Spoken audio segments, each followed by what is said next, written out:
Un reloj de plata detenido a las 3:15 marcó el inicio de una guerra familiar que destruyó una hacienda entera. Cuando la soberbia lo era todo, un extraño entró en escena sin decir una sola palabra. La lección que dejó transformó su ruina en un milagro. El aire en las tierras altas de Veracruz siempre carga con el aroma a café recién cortado y tierra húmeda. Pero aquel día en la vieja hacienda de los Domínguez, el ambiente se sentía pesado, como si el cielo estuviera a punto de desplomarse en una tormenta eléctrica. Julián y Sebastián estaban en el desván, rodeados de cajas de cartón y el polvo de décadas.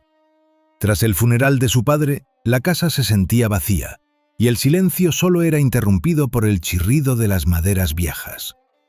Julián, con las manos temblorosas por el cansancio y el resentimiento, apartó un montón de periódicos viejos y encontró un reloj de bolsillo de plata.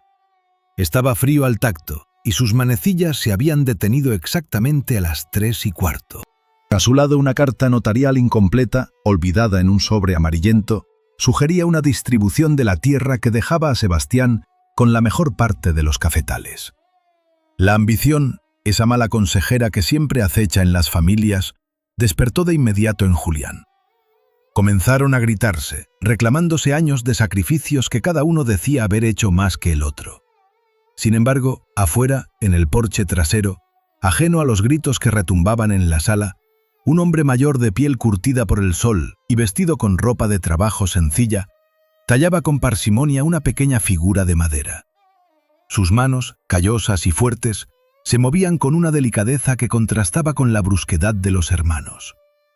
El extraño no levantaba la vista, no se inmutaba ante el escándalo ni buscaba atención. Tenía una mirada serena, fija en el horizonte, donde el verde de las montañas se fundía con el gris del cielo.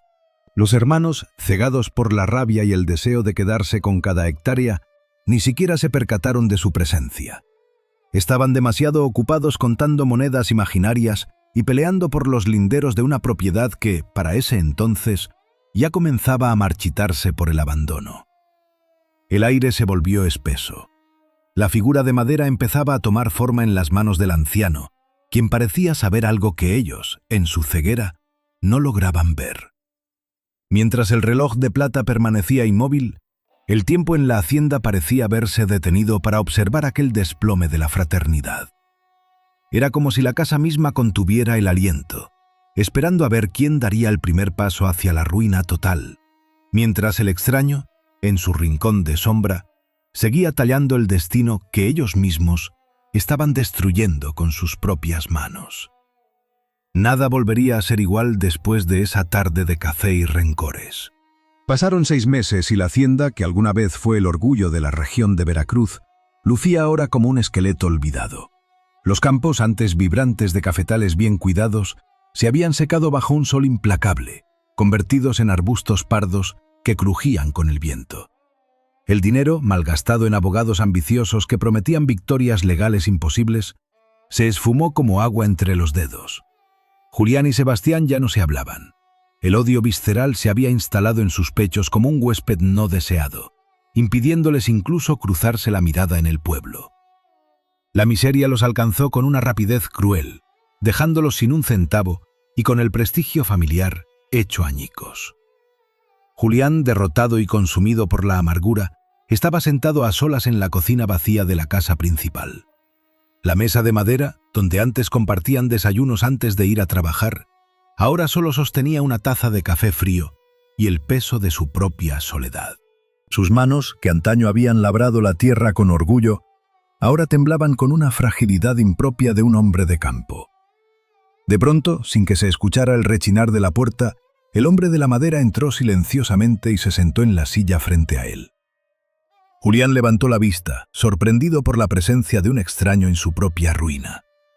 Pero el hombre no lo miraba con lástima, ni con el juicio fácil que recibía de los vecinos del pueblo. Había en sus ojos una profundidad antigua, una calma que desarmaba cualquier intento de hostilidad. El desconocido dejó sobre la mesa la pequeña figura que había estado tallando meses atrás. Luego, con una voz firme pero cargada de una extraña calidez, pronunció palabras que resonaron en las paredes vacías. El peso del oro es ligero comparado con el peso de la ausencia de un hermano. La herencia no se mide en tierra, sino en el perdón que no diste. Un escalofrío recorrió la espalda de Julián. Aquel hombre no hablaba por hablar. Sabía del contenido exacto de la carta notarial, ese documento privado que nadie más había visto, el origen de toda su desgracia. Julián sintió que el tiempo se doblaba sobre sí mismo. Quiso preguntar quién era, qué hacía allí y por qué conocía tanto de sus pecados más ocultos. Pero las palabras se quedaron atrapadas en su garganta. Antes de que pudiera articular una sola sílaba, el hombre se levantó con la misma parsimonia con la que había llegado. Caminó hacia la salida y cuando Julián finalmente corrió tras él para pedir explicaciones, ya no había nadie. Solo quedaba el rastro de sus pasos hacia los campos yermos, donde el hombre desapareció como si fuera parte del propio paisaje, dejando a Julián solo con una verdad que le quemaba el alma y la figura de madera sobre la mesa, un recordatorio silencioso de todo lo que había perdido por culpa de su propia avaricia. El aire seguía pesado, pero ahora cargaba también con la semilla del arrepentimiento. Era apenas hace 2 años cuando la vida en la hacienda seguía un ritmo armonioso, un compás marcado por el amanecer y el olor a tierra mojada. Los hermanos, Julián y Sebastián, eran el ejemplo vivo de lo que significa trabajar hombro a hombro, bajo el sol inclemente de Veracruz, que curtía sus pieles pero fortalecía su voluntad. Por aquel entonces no existían linderos en sus corazones. Eran una unidad inquebrantable que compartía el sudor y la recompensa. Julián, con una mente inquieta siempre buscando el progreso, era el visionario que lograba implementar sistemas de riego innovadores, transformando áreas que antes eran áridas en vergeles de café de alta calidad. Sebastián, por otro lado, era el administrador metódico, el hombre de los números y el orden, quien aseguraba que cada grano fuera contado y cada centavo fuera bien invertido. Durante años, esa simbiosis fue el motor que mantuvo a la familia en lo más alto. Eran respetados en cada rincón del pueblo y sus nombres eran sinónimo de éxito y rectitud. Sin embargo, el veneno de la discordia suele infiltrarse por las grietas más pequeñas. Todo cambió drásticamente cuando un comprador extranjero, atraído por la calidad excepcional del café de la región, ofreció una suma millonaria por las tierras. Ese dinero representaba una tentación que superaba cualquier lealtad forjada en años de trabajo. Fue en ese momento cuando el equilibrio se rompió. Sebastián, sintiéndose constantemente subestimado a pesar de haber dedicado su vida a la administración meticulosa de la finca, comenzó a creer que su hermano se llevaba el crédito por el esfuerzo compartido. El resentimiento, ese parásito silencioso, empezó a carcomer su juicio, y pronto comenzó a buscar maneras legales y astutas de quedarse con la mayoría de las acciones y el control total de la hacienda. Una tarde de fiesta patronal en la plaza principal del pueblo, el ambiente era de pura algarabía. La música de banda retumbaba en las fachadas coloniales y la gente bailaba con alegría contagiosa. En medio de aquella multitud, Julián y Sebastián caminaban juntos, todavía bajo la máscara de la hermandad, saludando a los vecinos y presumiendo de su éxito inminente ante la venta de la propiedad.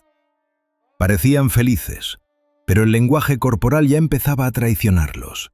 Sus risas eran forzadas, y en sus miradas ya no había la complicidad de antes, sino una desconfianza mutua que apenas lograban ocultar. En un plano general de la plaza, entre la multitud que celebraba y se perdía en los colores de la fiesta, se encontraba una figura solitaria observándolos desde la sombra proyectada por un arco antiguo. Era el hombre de la madera, cuya presencia era tan sutil que pasaba desapercibida para todos, incluido el jolgorio del pueblo. Su rostro, apenas un perfil difuso entre los asistentes, permanecía impasible mientras observaba a los 2 hermanos discutir acaloradamente, ocultos tras una columna de la plaza, sobre los planes de venta. El extraño no se movía, simplemente atestiguaba el inicio de la caída. Aquel hombre parecía ser un espectador de una tragedia que apenas comenzaba a escribirse, alguien que conocía el peso de las decisiones que los hermanos estaban tomando bajo la excusa de la prosperidad. Aquella noche, entre fuegos artificiales y música, la semilla del odio quedó sembrada, y la historia de los hermanos comenzó su curso inevitable hacia la soledad. La tensión alcanzó su punto crítico durante una reunión crucial del Consejo Agrario local.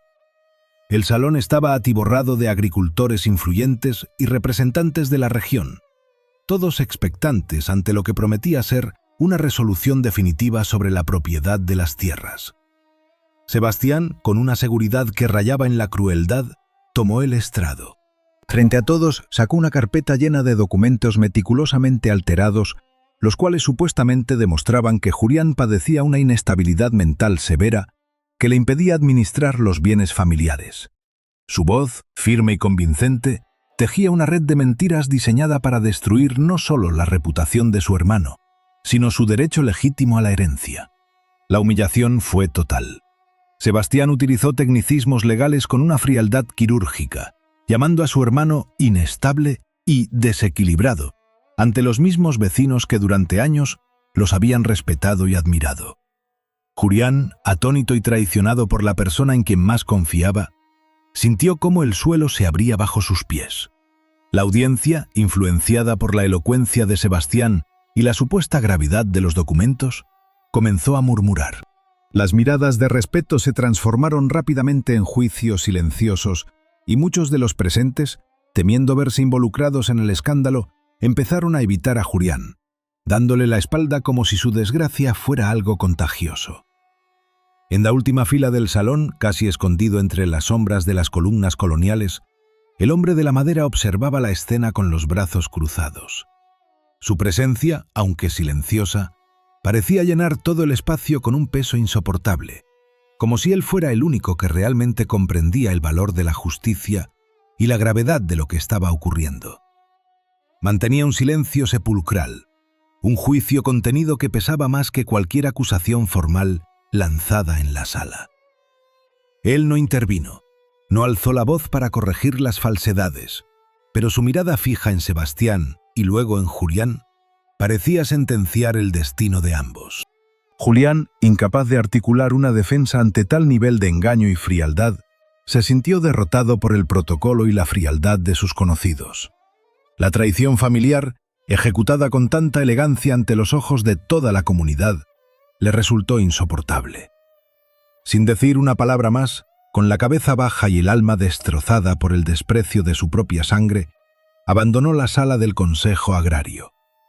Mientras caminaba hacia la salida, sintió una mirada clavada en su espalda, una presencia que lo acompañaba incluso en su huida, pero cuando intentó voltear, solo encontró la frialdad de los rostros de quienes antes llamaba amigos.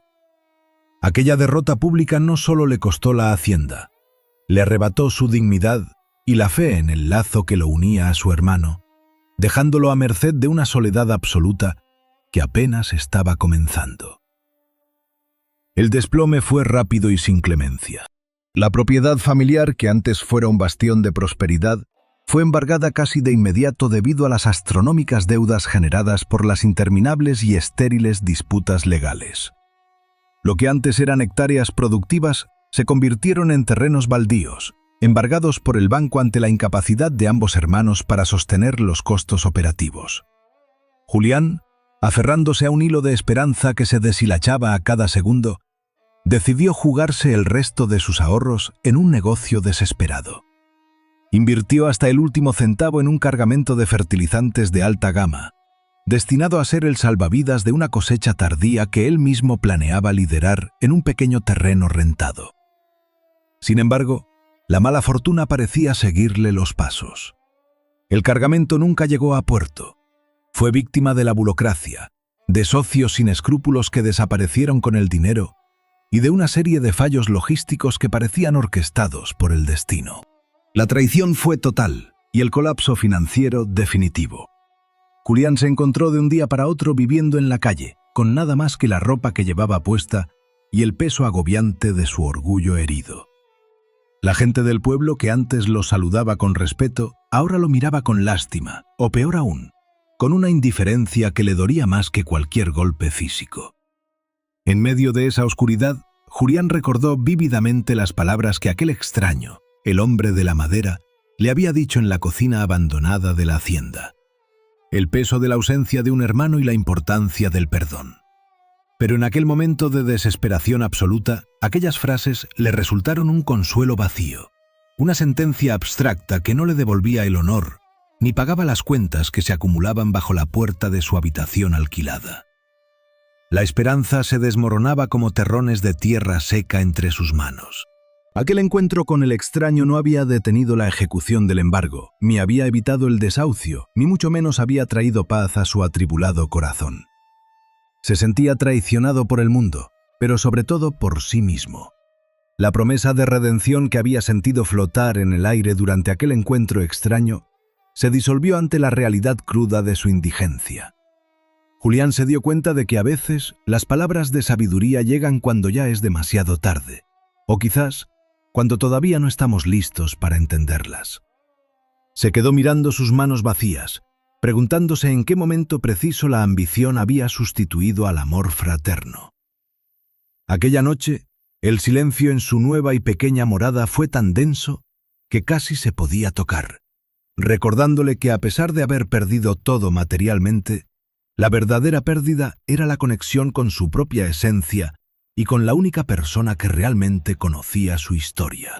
Julián se encontraba solo en una pequeña habitación rentada, un cuarto sombrío y estrecho en las afueras del pueblo, donde el único sonido era el goteo constante de una llave mal cerrada y el eco de sus propios pensamientos. El silencio en esa estancia no era vacío, sino que estaba cargado de una pesadez asfixiante, una atmósfera donde el orgullo ya no tenía lugar donde esconderse. No había tierras que defender, ni documentos que falsificar, ni estatus social que proteger. Solo quedaba la desnudez de un hombre que lo había perdido todo, incluso la noción de quién era realmente, sin la etiqueta de terrateniente o hermano exitoso.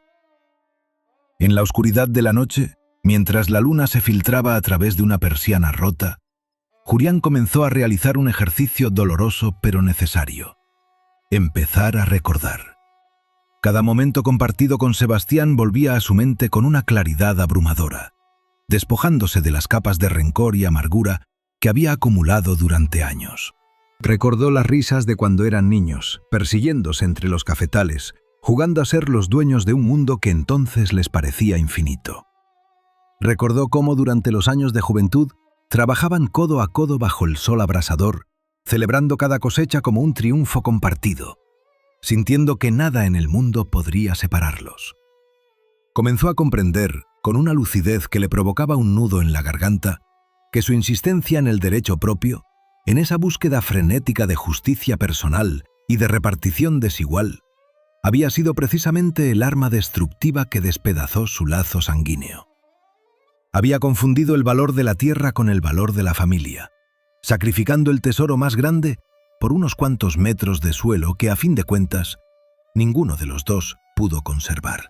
El derecho a lo suyo se había convertido en el grillete que los condenó a ambos a la miseria y a la soledad, demostrándole que el éxito individual es una ilusión cuando se construye sobre los escombros de una relación rota. En medio de ese silencio absoluto, las palabras que aquel extraño, el hombre de la madera, había pronunciado en la cocina, volvieron a retumbar en su conciencia con una fuerza renovada. Ya no la sentía como una sentencia fría o un reproche vacío, sino como un mapa, una guía que le señalaba un camino que hasta entonces no se había atrevido a recorrer. El perdón no restaura la tierra, pero sana al hombre, le venían a la mente. Aquella frase, que en su momento le pareció un consuelo inútil, cobró un significado profundo. Comprendió que aunque la hacienda ya no existía y su situación financiera era irrecuperable, él todavía tenía el poder de recuperar su humanidad. Tomó una decisión que le exigió más valor que cualquier transacción comercial que hubiera hecho en su vida. No buscaría venganza, ni intentaría limpiar su nombre ante el Consejo Agrario, ni perdería otro minuto de su tiempo luchando por una justicia legal que ya no le devolvería lo perdido. Su objetivo ahora era otro. Buscaría a Sebastián no para pelear, no para reprocharle sus actos, sino para pedirle perdón, para reconocer su parte de culpa en aquel desastre familiar, sin importar cuál fuera la reacción de su hermano o lo que pudiera pasar con el futuro de ambos. Era un acto de humildad que le obligaba a desnudar su alma y a aceptar la fragilidad de su propia existencia. Se dio cuenta de que la verdadera riqueza no estaba en los cafetales que alguna vez poseyeron, sino en la capacidad de reconocer el error y en la valentía de tender la mano, aun cuando el orgullo gritara que era preferible morir en el aislamiento. La paz que empezó a sentir al tomar esta decisión era diferente a cualquier éxito financiero que hubiera conocido. Era una paz interna, profunda, de quien ha soltado una carga que no le pertenecía. En la quietud de esa habitación, Julián dejó de verse como una víctima de las circunstancias para verse como un arquitecto de su propia ruina, y por primera vez en años, sintió que tenía el poder de reconstruir algo que, aunque fuera invisible, era mucho más valioso que cualquier propiedad terrenal: su integridad como hombre y el respeto por el vínculo inquebrantable de la sangre. La noche pasó, y con el primer rayo de sol que entró por la ventana, supo que el primer paso hacia su verdadera liberación no consistía en ganar la batalla, sino en aprender a perder el ego para poder recuperar al hermano que siempre estuvo allí, esperando en algún lugar del camino, igual de roto y necesitado de una reconciliación que solo el perdón podía ofrecer. Julián se encaminó hacia la pequeña y deteriorada casa donde vivía Sebastián, un lugar que reflejaba la misma decadencia que había devorado sus propias ambiciones.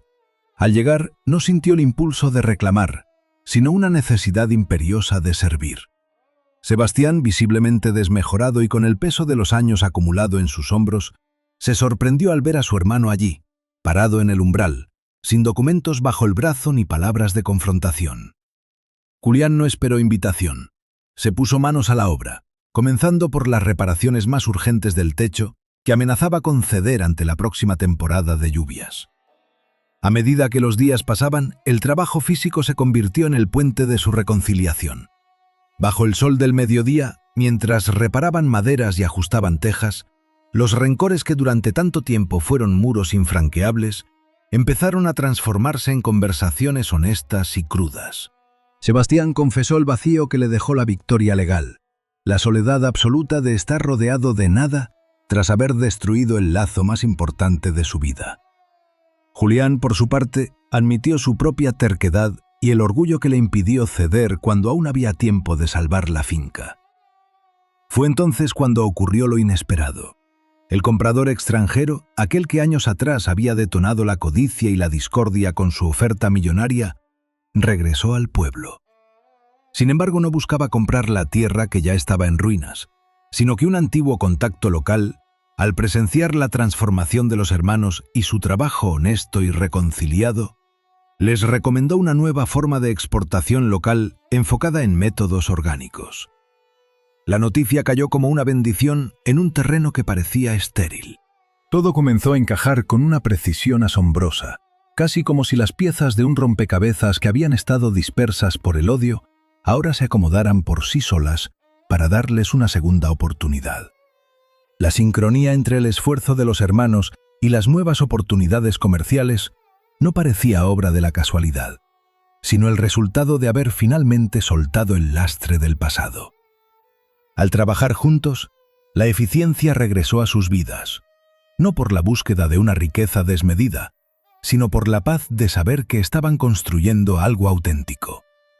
El perdón, lejos de ser un concepto abstracto, se convirtió en una realidad tangible que permitió que el comprador extranjero viera en ellos no a dos rivales en pugna, sino a dos expertos capaces de liderar un modelo de producción sostenible que cambiaría para siempre el futuro de la región cafetalera. Julián y Sebastián regresaron al lugar donde todo comenzó, la antigua hacienda. Aunque ya no eran sus propietarios legales, caminaron por los senderos de tierra con una propiedad distinta, la de quien ha aprendido a valorar lo que se construye hoy con las manos y no con los títulos. Sebastián, al ver la madurez de su hermano, la forma en que Julián ahora protegía cada brote de café y su capacidad para mirar al horizonte sin buscar enemigos, no pudo más. Se detuvo en mitad del camino, con la voz quebrada por la emoción, y se desplomó en lágrimas, confesando finalmente la profundidad de sus acciones pasadas, su miedo al fracaso y el arrepentimiento que le carcomía los huesos desde aquel juicio. Julián, sin una pizca de juicio en su mirada, lo abrazó con fuerza, perdonándolo genuinamente, sellando años de amargura en un solo gesto de hermandad recuperada. En un rincón del porche, sobre un pilar de piedra desgastado por el tiempo, Julián encontró un objeto que le detuvo el corazón. La pequeña figura de madera que aquel extraño tallaba el día del desván.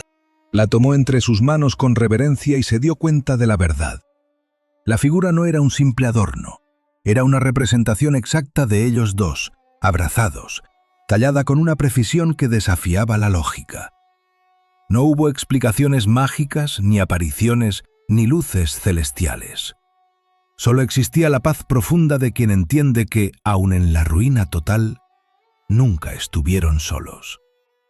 El hombre de la madera había sido el testigo silencioso de su caída y el guía invisible de su redención. Julián sintió una vibración en el bolsillo de su pantalón. Sacó el reloj de plata que había encontrado meses atrás, aquel que se había detenido a las 3:15, marcando el inicio de su desgracia. Para su asombro, el segundero comenzó a moverse, avanzando con un tic-tac rítmico y constante, marcando un tiempo nuevo, un presente que ya no dependía de las heridas del pasado. El sol comenzó a ponerse tras las montañas de Veracruz, bañando la hacienda en tonos dorados que prometían una cosecha distinta, una donde el éxito no se mediría en dinero, sino en la fortaleza de un vínculo que había sobrevivido a la tormenta. Los hermanos se quedaron allí, en silencio, observando cómo la sombra de la casa se alargaba, sabiendo que el mañana por fin les pertenecía. La herencia no se había perdido, se había transformado en algo mucho más valioso. La certeza de que, mientras hubiera perdón, siempre habría un camino de regreso a casa.